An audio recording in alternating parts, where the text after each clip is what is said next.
Pediram aqui na live para eu explicar um pouquinho mais a respeito sobre o que é exatamente o arcabouço fiscal. Porque a gente, né, os comunistas, eu, Jônios, Davi Decastro, a gente fala muito sobre isso. A gente tem falado muito sobre isso. E muitas vezes são questões que não têm a total clareza do público sobre o que exatamente é essa política, por que ela é nefasta, por que ela é zoada, e não só, né, no sentido de, eu não gosto dela porque ela é feia, boba e chata. Então, esse corte aqui é pra explicar pra você, né, que tá vendo aí a live, ou pra você que tá assistindo o vídeo, o que exatamente é o arcabouço fiscal. Pra gente poder, né, começar a entender esse processo, eu vou pegar uma notícia pra gente ler junto, tá bom? Só uma manchetezinha pra que a gente consiga chegar, né, e viabilizar essa conclusão. Então vamos lá. Olha só. Essa notícia aqui do jornal Metrópolis saiu no dia 22, né, 2 dias atrás, em que o governo confirma corte de 15 bilhões de reais no orçamento de 2024. Além dessa notícia do Metrópolis, também saiu uma outra notícia, né, no Globo, que os gastos com a Previdência Social e com o BPC subiram 11 bilhões de reais e vão forçar,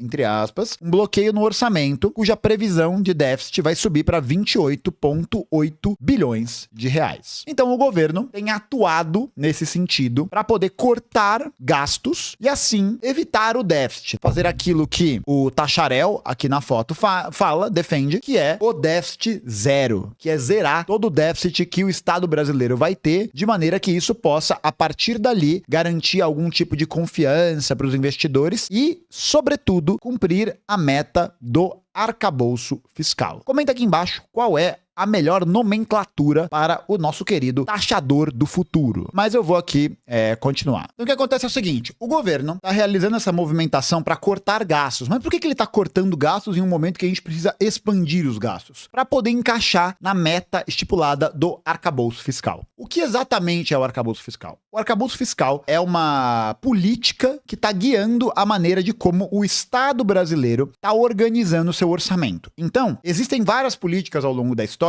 que vão sendo passadas e que tentam criar essa organização de como o Brasil vai investir seus recursos públicos. E desde algum tempo atrás, né, desde a época enfim, há muito tempo, o Brasil vive sob a hegemonia da lógica de austeridade. O que é lógica de austeridade?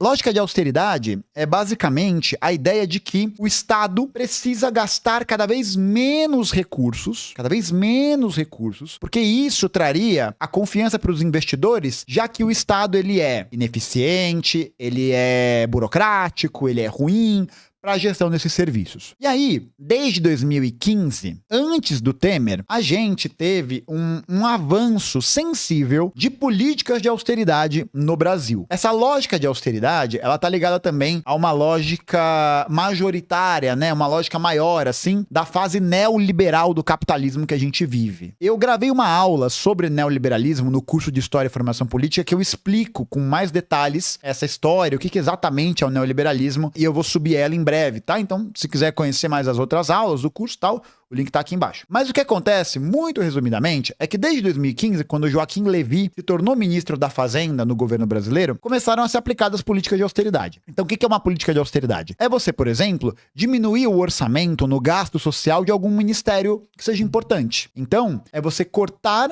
esse volume de investimentos para poder garantir essa saúde fiscal, entre aspas. Essa saúde fiscal, entre aspas, é o que o jornalismo dominante, hegemônico, muitas vezes vende como ideia de que é necessário para que o Brasil possa ir para frente. Então você ouve na Globo, no Estadão, na Folha, você pega as matérias daquela época, tal, todo mundo falando o Brasil está quebrado, a dívida pública, não sei o quê. Então tudo isso vai servindo para poder fomentar na cabeça das pessoas a ideia de que a lógica de austeridade é algo importante, tá? Beleza. Em 2016, pós-golpe, Michel Temer, o vampirão, me dá uma pastilha, fez a política da PEC da morte, né? A PEC 95, que era chamada PEC do teto de gastos. Seguindo esse caminho da lógica de austeridade, o Temer aprovou um programa que congelava os investimentos públicos no Brasil por mais de 20 anos, só reajustando os investimentos para a inflação. Então, se a inflação no Brasil foi 2,5%,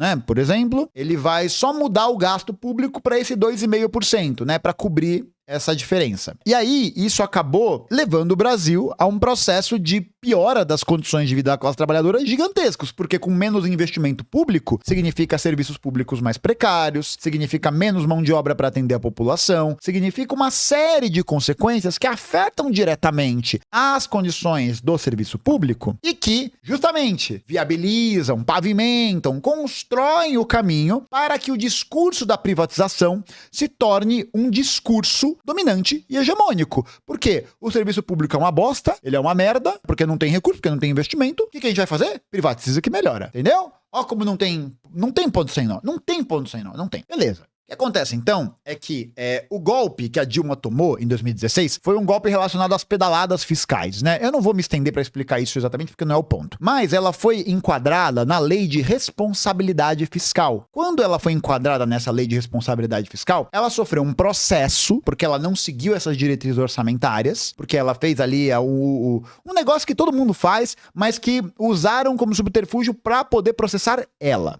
Então, a lei de responsabilidade fiscal é um negócio que os liberais, assim, sabe, ficam aquela meia horinha no banho. Tá ligado? A meia horinha no banho. O liberal pensa numa lógica de austeridade, pensa na lei de responsabilidade fiscal e fica, né? Só a mãe batendo na porta. Filho, tá tudo bem aí? Só isso. E aí, passado esse processo, né, a gente teve o governo Bolsonaro que aprofundou essa lógica de austeridade, que aprofundou essa lógica de corte de investimento público. Aprofundou cada vez mais. E aí, 2022 vem e toda aquela comoção, né? Sobe a rampa, o amor venceu, olha pro céu e faz o sinal, tudo aquilo lá. O Lula fez declarações... Jô, bota aí na tela, por favor. O Lula fez declarações contra o teto de gastos, fez declarações contra essas medidas. Coisa linda de Deus. E aí, em 2023, as diretrizes orçamentárias, né, aquele guia básico que definiu o que era o orçamento brasileiro, não era do arcabouço fiscal ainda, era a lei antiga. E o governo federal, presta atenção aqui agora, o governo federal, o arcabouço fiscal não é uma obra do Congresso, não é uma obra da Câmara dos Deputados, não é uma obra do Senado, é uma obra do governo federal, é uma obra que é um pensamento, é um programa que foi elaborado pelo Ministério da Fazenda, Poder Executivo, tá?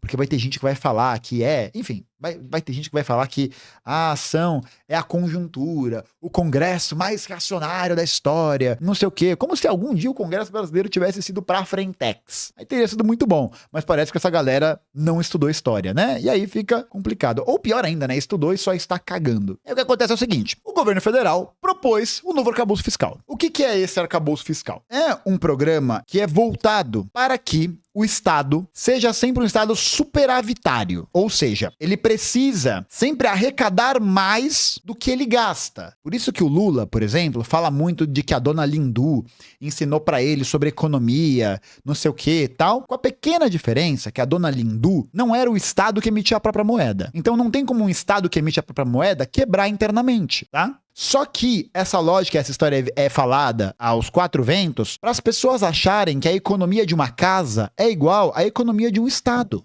soberano emissor da própria moeda. E não é. Mas com mais detalhes sobre o que exatamente é o arcabouço. O arcabouço, ele vai estipular um limite de investimentos até, no máximo, 2,5% acima do investimento que foi feito no ano anterior. Esse é o limite máximo que ele coloca, tá? E com isso vem muitos problemas, porque além dessa questão dos 2,5%, ainda tem o fato de que o governo só pode gastar os recursos que ele arrecada em uma proporção de 70% em relação ao ano anterior. Então, se o governo, por exemplo, arrecadou R$100, ele só pode reinvestir esses 70%. Ele só pode reinvestir 70. E se ele não alcançar a meta de superávit, a meta de acúmulo dos recursos, ele só pode gastar até R$50. Ou seja, nessa lógica, você já percebe que o investimento público mínimo vai passar por dificuldades de continuidade. E aí o que acontece é o seguinte, essa ideia do arcabouço fiscal, o objetivo do governo precisa ser cumprir a meta de superávit. Precisa ser garantir que o Estado gaste menos possível, porque se ele não faz isso, é capaz do governo ser enquadrado na lei de responsabilidade fiscal, a mesma lei que tirou a Dilma em 2016. Show? Não show, mas tudo bem. Continua. Então, a política do arcabouço fiscal, ela vai diminuir o volume de investimento público. ela vai diminuir, ela coloca uma lei, ela coloca uma obrigação de que o governo não pode investir tanto quanto se investia anos atrás. Só para vocês terem uma ideia, do tamanho desse buraco. Durante o governo Bolsonaro, não preciso nem falar, né? Durante o governo Bolsonaro, o aumento de investimentos, né, na recessão, né? Na recessão e na austeridade, pra caralho. Paulo Guedes, a gente tá falando de Paulo Guedes. BTG Pactual, estamos falando de Paulo Guedes. Foi de 2,7%. Durante o governo Bolsonaro, a estimativa de aumento de investimento foi maior do que no arcabouço fiscal. Ou seja, é um programa econômico que está aplicando uma lógica de austeridade ainda mais profunda que o que aconteceu durante o governo Bolsonaro. Esse é o nível. Só que tem um outro problema. Tem muitos problemas, né? Mas tem mais uma questão, que é justamente o fato de que existe no Brasil, em matéria constitucional, o piso constitucional da saúde e da educação. Então, a educação e a saúde têm recursos que são fixados na Constituição e que devem seguir a Constituição a qualquer... Afinal, né? A Constituição é a Carta Magna, é o texto máximo, né? Não tem como você dar um jeito. Não tem. Então, se não me engano, a saúde é algo em torno de 12% sempre do orçamento, a educação é 15%, sei lá, alguma parada assim, sabe? Mas são números que passam dos 10%. Só que o problema é que os gastos com saúde e educação crescem todo ano, acima da inflação e também acima desses 2,5% que são limitantes do arcabouço fiscal. Então, o que acontece? Para poder entrar na lógica, para poder cumprir o programa do novo arcabouço fiscal, dessa política de austeridade, porque é isso que é. O novo arcabouço fiscal nada mais é do que uma política de austeridade. Nada mais é. Com outro nome bonito, né? Um negócio meio que ninguém entende direito o que é, e que você usa um terno, usa uma gravata, e aí passa batido. Passa batido, porque você é tão civilizado, você compra tantos livros na Amazon, né? Você é tão inteligente, tão bonitinho, né? Aí você vai lá e passa um programa que bota na classe trabalhadora de um jeito não prazeroso. E aí, o que acontece é que os gastos com investimento em educação crescem acima desse percentual. Um exemplo que o Davi Decache usa muito, eu acho ele muito didático, é imaginar o seguinte: você tem um caminhão na estrada que está andando a 25 km por hora, e ele só pode andar a 25 km por hora. Ele não tem como acelerar mais. Não tem. E atrás dele tem um carro vindo a 100 km por hora. O carro vai precisar diminuir, porque se ele não diminuir, ele vai bater no caminhão. E é por isso que, para que se encaixe, que loucura, para que se encaixe na lógica do novo arcabouço fiscal, o governo vai precisar alterar o volume desses pisos constitucionais de saúde e educação, de investimento em saúde e educação, para se adequar à regra do novo arcabouço fiscal. Ou seja, uma coisa que o Temer não fez, que o Guedes não fez, que o FHC não fez, que o Lula 1, Lula 2, Dilma 1 não fizeram. Não fizeram. E aqui a questão é a seguinte: o projeto do arcabouço fiscal, vou repetir, é um projeto do governo federal. É um projeto do poder executivo. Ele não veio do Congresso. Então todo mundo que usa esse argumento é mentiroso. Ou é desinformado, ou tá desinformado, ou é informado e é só canalha, só cínico. Cínico de mentir pras pessoas assim. Cínico. E ninguém vê uma crítica, né? Ninguém vê uma autocrítica, ninguém vê nada disso. E aí, com esse projeto, o que o governo vai ter que fazer? Diminuir o orçamento em tudo. Então, é aquela imagem bonita. Todo mundo subindo na rampa. Oh, coisa linda, né? Vencemos o fascismo, né? Acabou. Olha que lindo. Todo mundo junto. Só que para que esse programa do arcabouço seja adequado, você precisa cortar o orçamento dos ministérios. E aí a pergunta que fica é: como que você faz um trabalho público, né, de serviço de atendimento às necessidades da população sem dinheiro, sem recurso? Miqueias, obrigado pelo superchat. A austeridade tem potencial de matar a popularidade do Lula? Não só tem potencial, como já está fazendo. A gente em 2022 ganhou. E aquele negócio, né, pra ninguém... Cara, 2022, fiz o L pra caralho. Quem tava aqui na live viu. Porque vai ter algum filho da puta. Que é isso? É um filho da puta de um corno, né? De um gado petista pra caralho, que vai falar: os web comunistas são contra. Quem tava na live do dia da apuração da votação assistiu a gente fazendo a live junto. E qual foi a minha reação? A gente votou, se organizou pra caralho pra fazer isso, velho. Pra caralho. E conseguimos, velho. Porra, então antes de vir falar qualquer merda, vai procurar um pouco. Para de ser canalha, para de ser desgraçado, para de ser burro, filho da puta. É um dos dois. Não tem outra opção. Aí, o cara vai lá e faz corte orçamentário de bilhões de reais e que vai, olha só, olha aqui, ó, Matéria do Infomoney. Matéria do Infomoney, né? A não ser que alguém fale que o Infomoney é um veículo comunista, né? Sei lá, qualquer merda assim. No total, as despesas discricionárias previstas no orçamento de 2024 somam 204 bilhões de reais. Só para explicar para vocês o que é uma despesa discricionária, é uma despesa que pode ser retirada do movimento de orçamento. Então, tipo, ela tá sujeita à avaliação do gestor daquele recurso. A despesa discricionária, ela é uma despesa que não é obrigatória no seu cumprimento. E aí, a despesa discricionária, eu vou deixar depois esse link aqui para vocês, podem ser bloqueados até nesse total, para cumprir essa meta, é possível contingenciar, ou seja, cortar, né, bloquear 200 bilhões de reais. Bilhões de reais. Então, para poder garantir o cumprimento da meta do arcabouço fiscal, você corta a verba, você bloqueia a verba. Olha só, vou colocar aqui. Os valores que foram bloqueados no governo. No Ministério da Cidade, 740 milhões de reais. Dos Transportes, 678. Da Defesa, 446 milhões. Do Ministério do Desenvolvimento e Assistência Social, 281 milhões. Ministério da Integração, 179 milhões. Ciência, Tecnologia e Inovação, 118 milhões. Da Agricultura, 105 milhões. Ministério da Fazenda, 94. Relações Exteriores, 69. Justiça e Segurança Pública, 65.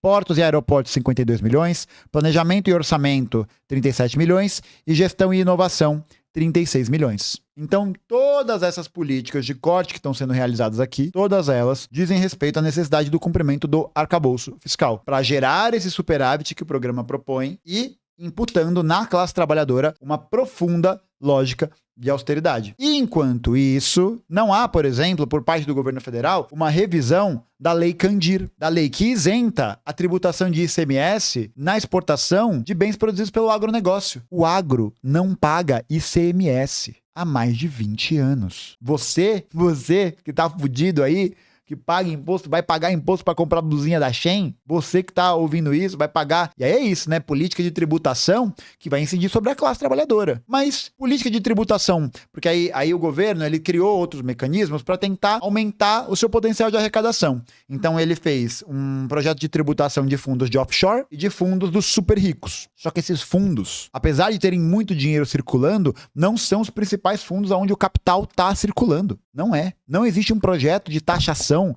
de lucro de dividendo, de grandes rendimentos de capital. Não existe um projeto de taxação de grandes fortunas. Ah, mas o Haddad vai lá no exterior falar que ele é a favor da taxação de grandes fortunas. E fazer aqui? Quer fazer? Fazer não quer, né? Fazer não quer. E a questão é que o trabalhador, proporcionalmente, vai pagar mais impostos, enquanto a classe capitalista paga menos. Cada vez menos, proporcionalmente. Cada vez menos. E aí o povo vai ficar puto. E com razão. Como não vai falar de razão? Como não? Como não dá razão pro povo ficar puto?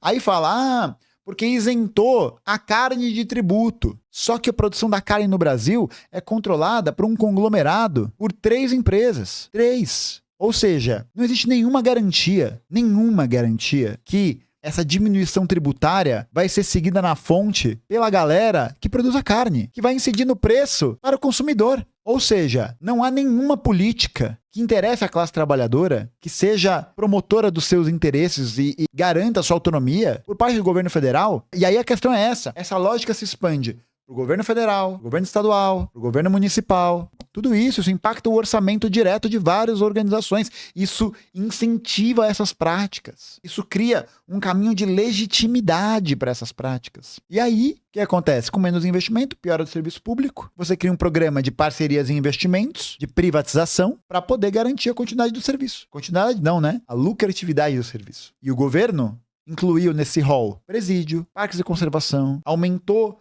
as perspectivas de privatização de outras áreas. Tá ligado? Eu fiz um vídeo sobre o governo Lula estar acabando sua própria cova há mais de um ano atrás. Há mais de um ano atrás eu fiz um vídeo sobre isso. Falando que, política de austeridade. Dito e feito. Eu prevejo o futuro? Tá ligado?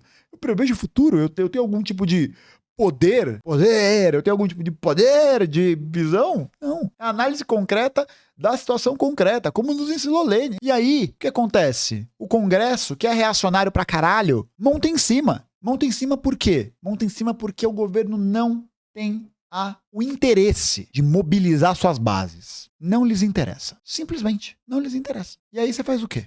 Enfim, o O que você faz? Você olha para o corte de bilhões que está programado e você tem que ouvir que não é hora de criticar. Você tem que ouvir que não é hora de tensionar o debate. Você tem que ouvir que o Congresso é reacionário, que o Congresso não sei o quê. A responsabilidade é sempre de alguém. E aí, junto com isso, né, Roberto Campos Neto, que é outro safado, que joga a taxa de juros lá em cima para continuar gerando dinheiro para rentista que compra título da dívida pública em taxa pré-fixada para poder esses juros render para sempre. E ele tá assim, rindo à toa. E o governo teria a capacidade de convocar uma nova eleição para a presidência do Banco Central. Só que na última reunião do Copom, na última reunião do Comitê de Política Monetária, que é quem define a taxa de juros, se optou por manter a taxa de juros acima de 10%. A votação foi unânime. Os representantes do governo votaram a favor.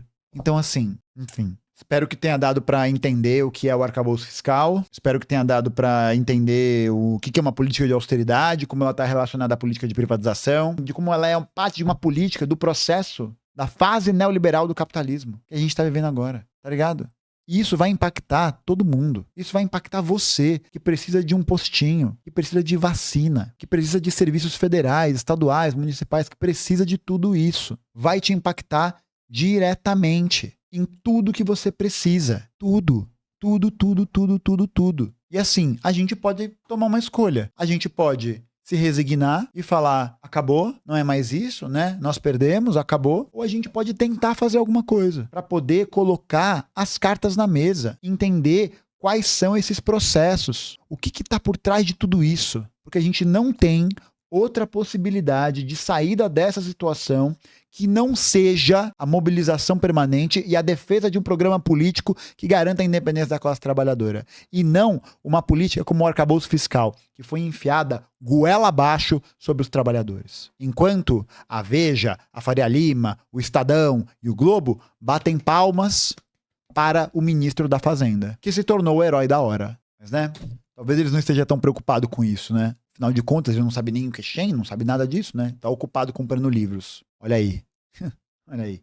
E aí fala, mas em 2023 teve não sei o que, blá blá blá. Em 2023 teve uma injeção orçamentária muito maior, porque o Bolsonaro fudeu o orçamento, tentando comprar os votos da galera. E aí tinha a possibilidade. Mas depois da aprovação do novo arcabouço fiscal, gente, é que talvez as pessoas não sintam na ponta agora. Não sintam agora. Mas eu garanto, isso não é uma previsão apocalíptica, não é um negócio tipo, eu quero que você se foda, eu quero que você se dê mal, tal. Não é isso, é a realidade. Se você não sentiu agora, você vai sentir daqui a pouco. Daqui a pouco. E é importante que você saiba qual é a origem disso. Como recomendação de leitura complementar a esse tema, eu indico muito a entrevista do Davi De Castro que ele deu em 2 partes, que tá aqui embaixo, o link na descrição, né, do corte, que você vai ver depois. Mas recomendo muito porque ali ele fala sobre todos esses processos. E a gente precisa fazer alguma coisa. Senão a gente tá condenado. E é isso.